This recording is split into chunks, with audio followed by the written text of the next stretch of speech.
Muy buenas tardes, mi hermoso y sensual capital humano. Hoy vamos a politizar la estética de la película de Dune. Voy a darle un ratito para que se conecte la gente. Como es Instagram Live, la neta es que no tenemos prisa. Ya cuando este video acabe en YouTube, probablemente lo vamos a editar.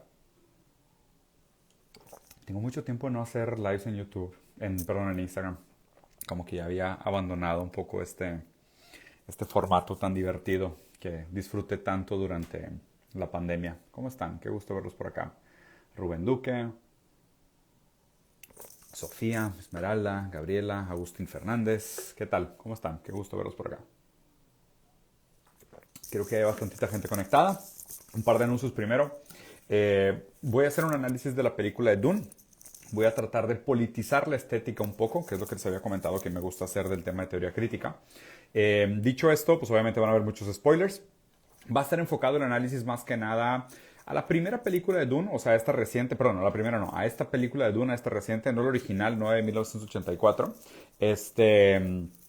Pero sí tiene algunos detalles de la versión extendida, o sea, la versión de 1984, y también del libro, obviamente, porque si no está muy complicado de explicar, y como un poquito del metaanálisis de lo que está por fuera de la película de Dune. Se me hace una película muy interesante para este momento histórico, muy, muy interesante. Y creo que los diferentes momentos en los cuales esta película o esta historia ha sido relevante obviamente juegan un papel con el mundo real, o sea, no solo con la fantasía, ¿no? Entonces, bueno, vamos a empezar, ya hay bastante gente conectada, película de Doom, muchos spoilers, si no la han visto, la verdad es que también es una película hasta cierto punto predecible, la pueden ver después del review si les interesa, o si se prefieren guardar cosas y no se quieren quemar nada, pues entonces sí, pues espérense a terminar de ver la película y luego regresan a ver un análisis, ok.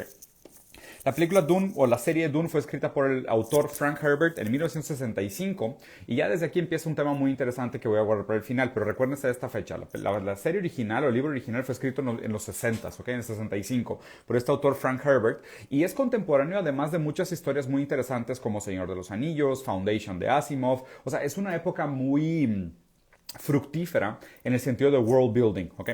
Lo que no voy a analizar en este video es todo este tema de cómo construir un mundo. Porque la verdad me parece que, y estuve viendo muchos videos en internet, porque siempre que hago este tipo de análisis trato de pensar como que, bueno, ¿qué puedo decir yo que no se ha dicho? Porque me parece que muchas cosas de esta película y de esta historia ya se han dicho, ¿no? Lo que más se platica normalmente del mundo de Dune es que es un mundo súper bien construido. O sea, es un mundo súper bien construido en el sentido de que se siente real, se siente, o sea, vive bajo sus propias reglas, establecen reglas en el mundo y los participantes de la historia tienen que apegar y acatar las reglas de cómo funciona este mundo. El tema de world building de Dune es increíblemente bien hecho. El proyecto que se hizo en 1984, que pues digo, acabó siendo algo distinto a lo que se había planeado originalmente, pero también el proyecto que se trató de hacer con Jodorowsky tiene una historia sumamente interesante para la gente que le interesa, lo puede ir a ver. Y aunque nunca salió la película que tenía planeada Jodorowsky de Dune, fue un proyecto cuyo conceptualización influenció prácticamente toda la industria del sci-fi. O sea, mucho de lo que se construyó en sentido artístico, conceptualización de personajes, arquitectura, política, que no se usó para la película de Jodorowsky de Dune, se usó después para otros mundos como Star Wars, Star Trek y otras cosas de ciencia ficción. Bueno, ¿de qué se trata Dune? Dune es la civilización humana, supuestamente, o sea, somos nosotros, nada más que 20.000 años en el futuro. Okay. Es una sociedad espacio-tecnofeudal, o sea, espacial, cósmica, tecnofeudal, donde una feudal, ¿por qué? Porque son grandes casas las que tienen el poder. Está la casa Harkonnen, casa Atreides, hay un gran emperador galáctico, que es como el mero mero, el poderosísimo de todos, y estas casas, que tienen mucho poder feudal, se han expandido por todo el universo, y ahora pues nuestra organización humana, la civilización humana, ya no está restricta a la Tierra, sino que inclusive pues ya pues cada casa tiene su planeta, ¿no? Pues decir, los Atreides viven en el planeta este que se llama Calagan y demás. Hay un planeta muy especial que es como el centro de la serie, que es el planeta Arrakis, que es de donde viene el nombre Dune. El planeta Arrakis es donde está la materia prima o el commodity más importante de la galaxia, que es el Melange Spice. El Melange Spice. El Melange Spice lo que hace es que funciona para posibilitar los viajes intergalácticos. ¿Okay? Ahorita vamos a comentar sobre eso, guarden esto, lo voy a comentar un poquito más al final. Pero pues obviamente el control de esa materia prima lo hace sumamente estratégico y sumamente crucial para el funcionamiento de cómo opera pues toda la galaxia en ese momento histórico. Entonces, la película empieza justo en este momento donde se busca una transición. Antes el país, o sea, el planeta de Dune, ya me estoy proyectando lo que quiero decir al final, el planeta de Dune está dominada por la familia o por la casa Harkonnen, que es donde está el varón creo que Vladimir, si no me equivoco, tiene un nombre muy raro, que por cierto, si les encanta este personaje, y es un personaje sumamente interesante, el Baron Harkonnen, hay una comparación en internet súper buena entre frases de él y frases de Jordan Peterson. Se los recomiendo muchísimo. Si le quieren dar un doble clic y le quieren sacar provecho a esta comparación, vayan a ver las comparaciones que existen entre las frases que dicen Baron Harkonnen y las frases que dice Jordan Peterson y lo difícil que es distinguir quién dijo qué. Porque los dos comparten una idea bastante nefasta de lo que debería ser el comportamiento humano. ¿Okay? Entonces, justo en este momento, la historia empieza en este hecho de que el planeta de Dune está en las manos de la familia Harkonnen y el emperador decide quitarle el poder del planeta Dune a Harkonnen y dárselo a la familia Atreides, ¿no? Con Leto Atreides y después eventualmente Paul y después así subsecuentemente. Entonces ahí empieza un gran conflicto, porque pues, se trata de un gran juego del poder. O sea, el hecho de que este planeta, Arrakis, Dune, tenga la materia prima más importante de toda la galaxia, lo hace un planeta sumamente estratégico. De hecho, la familia Harkonnen se hizo de grandes riquezas por estar minando constantemente este planeta con el permiso del emperador, ¿no? Es algo así como un subsidio al gobierno para usar una mina, ¿no? Es como decirte, oye, pues ahora esta empresa tiene el derecho a usar esta mina y pues obviamente te dan esa licitación el derecho de minar la materia prima de ese territorio y pues tú le sacas mucho provecho, por ende te vuelves pues sumamente rico y poderoso e influyente. Entonces, ¿por qué están haciendo esta transición de poder? ¿Por qué se la están quitando a los Harkonnen y se lo están dando a Harold Atreides? El emperador tiene miedo que la casa Atreides está ganando demasiado poder y demasiada influencia en la galaxia, inclusive al punto de llegar a superar al propio emperador de la humanidad. Entonces le quiere poner como un 4, entendiendo las dificultades de entrar al planeta Dune con su tribu de los Freeman y demás.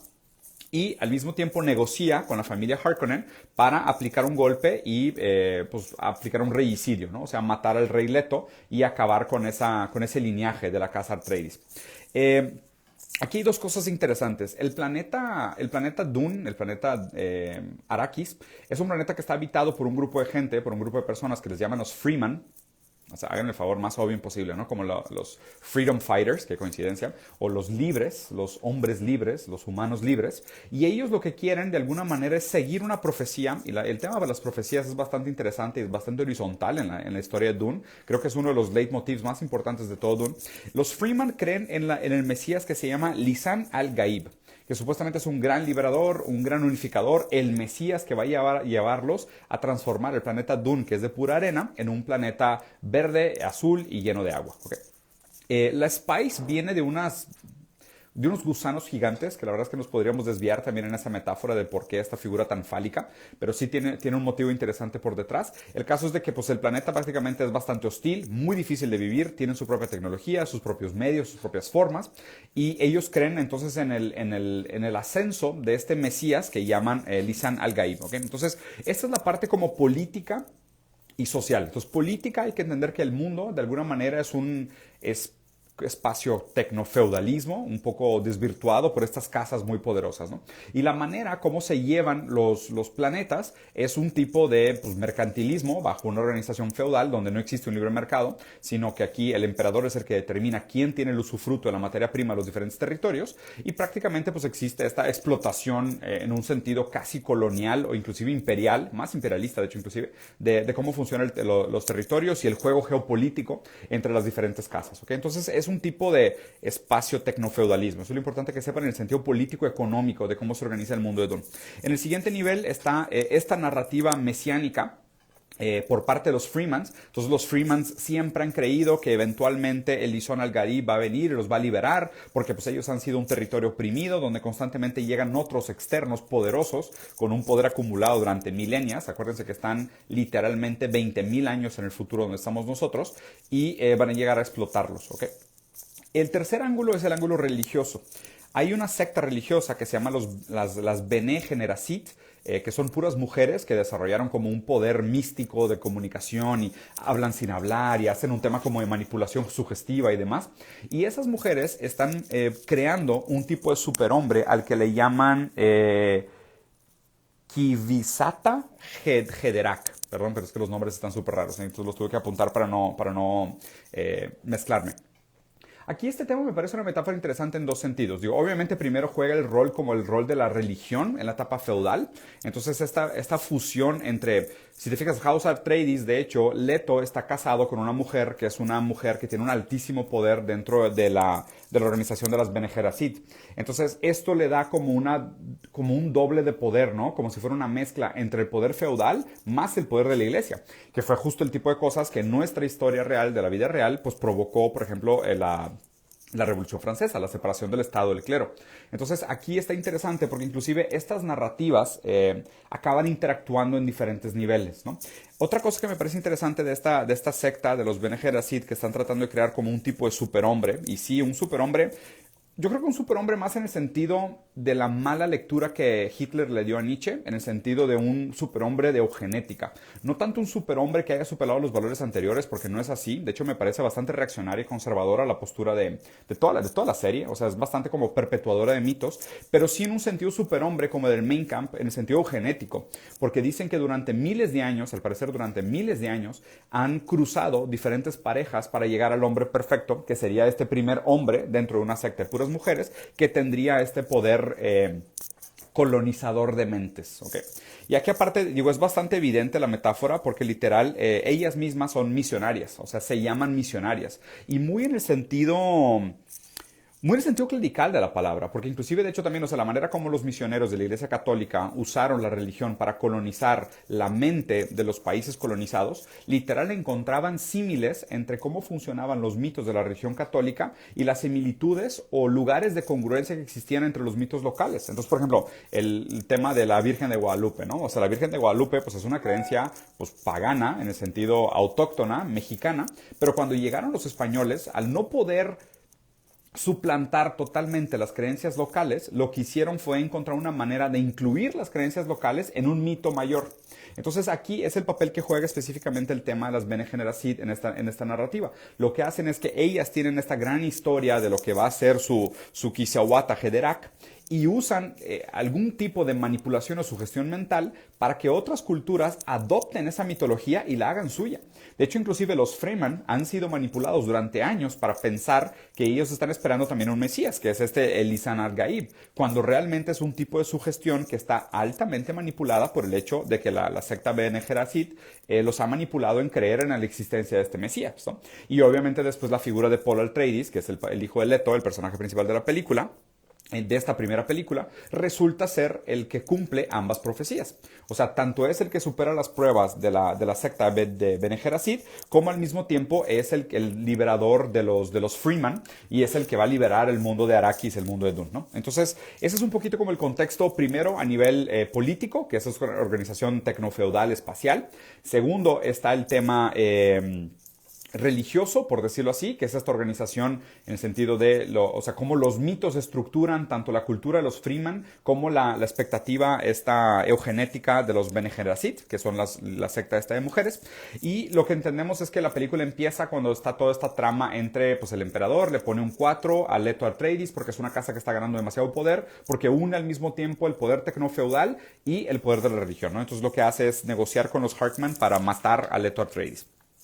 El primer análisis que quiero hacer sobre esta historia, y digo, aquí es que la verdad, o sea, se desarrolla de una manera bastante predecible. O sea, este tipo, Paul Atreides, tiene esta como idea de, pues es un llanero solitario que se identifica con los miserables, pero pues al mismo tiempo digo, no les voy a arruinar, ¿no? Porque esto ya pasa un poquito más adelante lo que es el espectro de la película, pero se vuelve uno de ellos, o sea, se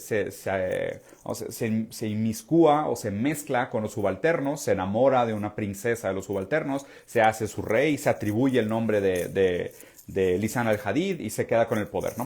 Pero vamos un poquito más allá de estos análisis un poquito superficiales.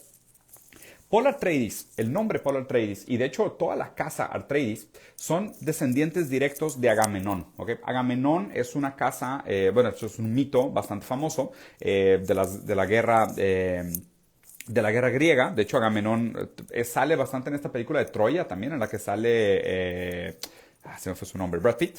Entonces, digo, si quieren ver un poquito la historia de Agamenón, que está bastante sesgada, ahí está en la historia de Brad Pitt. Pero más que eso, el mito de Agamenón es una de las 3 tragedias originales actuadas en la era griega. Entonces, lo interesante de esta tragedia, específicamente la tragedia de Agamenón, es una tragedia que habla un poco sobre el valor de la venganza, ¿no? Porque, pues, Agamenón, hijo de Atreides, y si te fijan aquí como que están haciendo como una perpetuación de este ciclo, ¿no? Porque, pues digo, originalmente Agamenón, el personaje de la historia, es hijo de Atreides, y aquí Atreides es el personaje principal que va a tener hijos, y de hecho sus hijos son los complicados de la serie, pero no los alcanzamos a ver en la película, entonces no me quiero meter tanto ahí. Pero lo importante es la metáfora de por qué la casa se llama Casa Atreides y la relación que tiene con su propia, con el propio cumplimiento de sus propias profecías, ¿ok? Que esto sí me parece que es un leitmotiv de la serie, el rol que juegan las profecías en la manera como nos imaginamos lo posible. El rol que juegan las profecías en nuestra capacidad de imaginar lo posible. Es una historia que está pasando 20.000 años en el futuro y sigue existiendo una casa que se llama Atreides vinculada a Agamenón, donde se siguen perpetuando los nombres y donde existe todavía este ciclo de miseria, la venganza. Una de las narrativas que se explora en el mito de Agamenón es la noción de que un mal que se corrige por otro mal realmente no cambia nada, porque solo perpetúa el mal. La venganza realmente nunca trae justicia. Existe una diferencia entre una justicia adecuada y una justicia inadecuada. La justicia adecuada es aquello que se establece dentro del marco legal en un momento predeterminado, como un ojo por un ojo en un momento prehistórico, o ahorita con el marco legal de no sé, derechos positivos o derechos naturales. Y una venganza injusta sería un tipo de venganza desproporcional, en el sentido de me chocaste el carro, te voy a agarrar a batazos, ¿sabes? O sea, eso sería una venganza injusta. Eso ya califica como venganza. Entonces, una repercusión justa contra los actos cometidos es justicia, y una repercusión desproporcional o injusta del acto cometido se entiende como venganza. El problema es que en la narrativa o en la historia de Agamenón, Agamenón sacrifica a una de sus hijas para tener mejores aires para pelear en la guerra de Troya, ¿okay?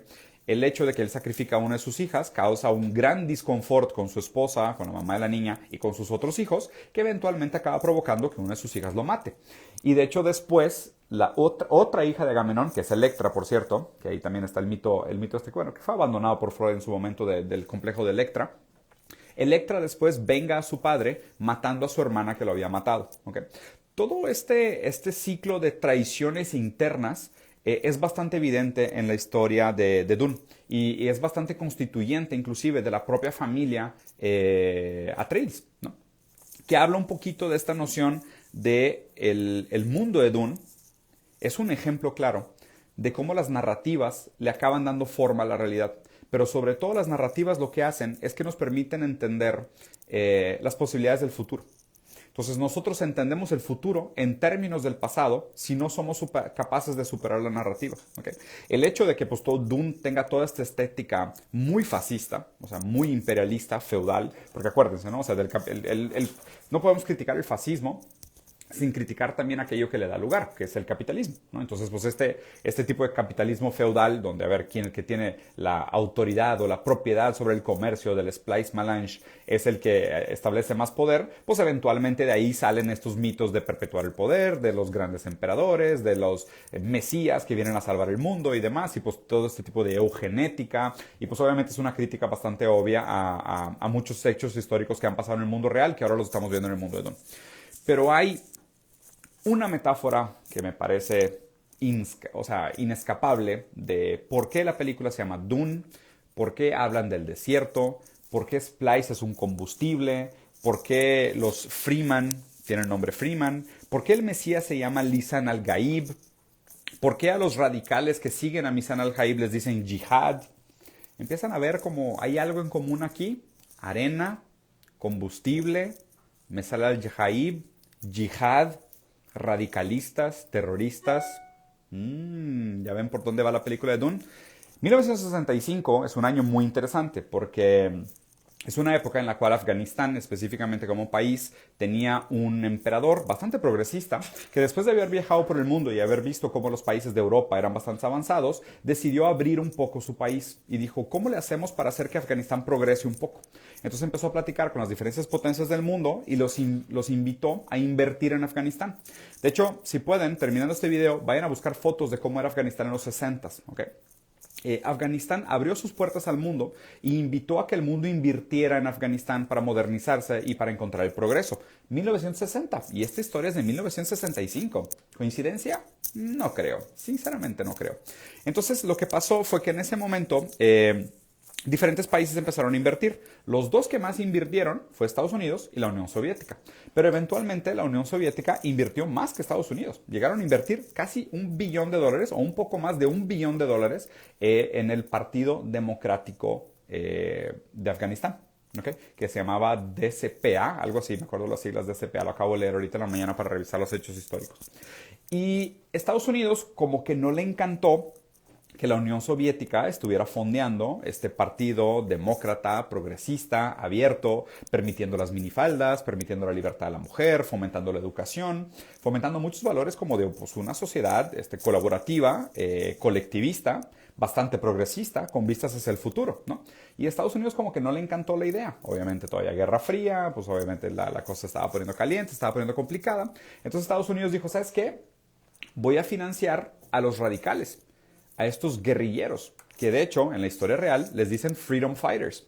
Qué interesante coincidencia. Freeman, Freedom Fighters, Jihad, que de hecho la palabra Jihad, bastante malentendida, que la gente la gente ignorante de internet que tiende a entender Jihad como terrorista. Jihad nada más quiere decir que struggle, dificultad, superación. De hecho, tiene un sentido bastante dialéctico. O sea, de alguna manera, Jihad significa la superación de los obstáculos. Entonces, sí son un tipo de guerrilleros, pero son un tipo de guerrilleros revolucionarios que están buscando una mejora. Obviamente aquí entonces Estados Unidos estaba perdiendo el control de Afganistán frente a la Unión Soviética, porque pues, no le fondearon lo suficiente, y lo que han hecho, y lo que siempre han hecho en muchísimos países, fue fondear a los guerrilleros, a los Freedom Fighters, para que se volvieran terroristas. Obviamente esos Freedom Fighters después se volvieron el Talibán, los mismos que fueron después y le tronaron un avión en medio de las Torres Gemelas. ¿Ven la coincidencia? Un planeta o país que tiene spice, que sirve para hacer viajes intergalácticos, o petróleo, que sirve para los carros, los barcos y los aviones, o el plástico. Hay diferentes países que están interesados en el control de este territorio, la Casa Atreides, la Casa Harkonnen, y se hace como una trifulca de fondear gente y se radicalizan en nombre de estos mitos religiosos para perpetuar los beneficios estructurales económicos. Eso es Dune. Qué interesante, ¿no? Hay algo como muy obvio y a la vez no lo pude dejar de ver. O sea, estaba viendo la película y decía, es que, güey, esto está tan descarado. O sea, los nombres que usan, las palabras, los textos, o sea, todo está descarado. Es como que, o sea, si no quieres ver la metáfora de Afganistán en Dune, me parece que o no sabes suficiente historia o estás completamente lavado el cerebro por propaganda. Entonces creo que ahí hay algo muy interesante. Voy a dejar el análisis por aquí porque la verdad es que es bastante que digerir en el sentido de cómo, si se fijan, cómo usamos nosotros esta mitología del pasado para justificar los actos que hacemos. ¿Okay? La serie se pone muy interesante, pero a partir de la siguiente película que no alcanzamos a ver, porque pues esta película la decidieron, no sé, por decisiones artísticas supongo, o por financieras también, decidieron partir la película en diferentes partes. Si quieren ver la historia completa de la película, la pueden ver, la de 1984, que sí cuenta la historia un poco más completa, o pueden leer los libros y ver las series, que también está bastante interesante. Pero esta película la verdad es que es solo la mitad de la primera película de 1984. Pero como a Hollywood le encantan los remakes, los reboots, las secuelas, las precuelas, las trilogías y las grandes máquinas de hacer dinero, ¡caching! Tipo Hollywood, pues entonces decidieron partirla en diferentes pedazos. Voy a dejar lo que seguiría del análisis para más adelante cuando salgan otras cosas o para cuando la gente la vea un poquito más, pero es interesante lo que pasa con el arco de Polar Atreides. Porque claro que Frank Herbert estaba consciente de esta paradoja, ¿no? De, si se fijan, constantemente regresa a esta reflexión lacaniana de las revoluciones son esclavos peleando por un nuevo amo y siempre lo consiguen. O sea, los Freeman que querían realmente liberarse del emperador, lo que encontraron fue a Polar Atreides, que acabó siendo otro mesías, otro dictador, mejor o peor, pues no sé, los radicalizó, los llevó a la guerra, después van a ver, sus decisiones cuestan billones de vidas en la galaxia, y él por algún motivo extraño que puede ver el pasado, el presente y el futuro, que después lo explican, está como entregado al determinismo, como diciendo no hay alternativa, ¿okay? Lo cual me hace bastante reflexionar como, ¿por qué alguien haría una obra tan perversa? ¿No? En el sentido de decir, es que esta línea de tiempo de las cosas, donde vamos a Afganistán y matamos a todos estos árabes que viven en el medio del desierto, se justifica porque es la única manera en cómo se pueden hacer las cosas, ¿no? Escoger entre los diferentes tiranos que nos oprimen es la única opción que nos queda. Qué complicado. Hay que tener mucho cuidado y hay que politizar la estética de estas obras que produce, porque aunque pudieran sonar subversivas o revolucionarias, en el sentido de Paul Atreides los vino a liberar de las manos de la familia Atreides y de la familia Harkonnen, pues no necesariamente, porque acaban subyugados a otro dictador. Entonces hay que tener cuidado con este fetiche de consumir estas obras que supuestamente nos venden un espíritu revolucionario, cuando a la vez las alternativas revolucionarias que nos dan nada más es que protofascismo, eugenética, partidos libertarios, ¿no?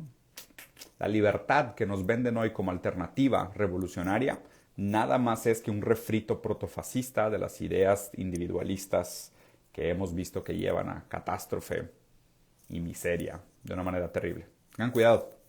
Acuérdense que la East India Trading Company, la joya de la corona del capitalismo del siglo XVIII, mató cerca de 1 billón de personas en India para establecer el comercio. 1 billón de personas en India. Ese es el libro negro de la derecha que no has leído, porque pues, la propaganda de Hollywood lo único que te vende es las cosas malas que se han hecho en nombre del colectivismo. Tengan cuidado. Muy bien. Capítulo humano, los dejo por aquí. Estuvo corto, eso quería. Ya no quiero hacer videos tan largos porque sé que el spam de atención de internet es bastante corto. Si quieren saber más, dejen por aquí su comentario, dejen sus preguntas, nos vamos a estar viendo. Voy a continuar haciendo esto de politizar la estética. Mi próxima meta es hacer un video sobre Odisea en el Espacio 2001, que es una de mis películas favoritas. Stanley Kubrick es uno de mis directores favoritos y aparte ahorita la traigo muy de moda. Quiero platicar sobre ella. Espero les haya gustado. Si les gustó, compartan. ¿Ya vieron la película de Dune? ¿Les gustó Dune? ¿Qué les pareció? ¿Habían visto ya esto, la relación que existe con la guerra de Afganistán? Sí, díganmelo. Y si no, pues también, ¿qué les pareció? Tengo razón en decir que hay algo en común entre un planeta de arena, un país de arena, un planeta con combustible, un país con combustible, yihad, mujaladid. ¿Es suficientemente obvio o estoy equivocado en mi análisis? Nos vemos. Adiós, capitán humano.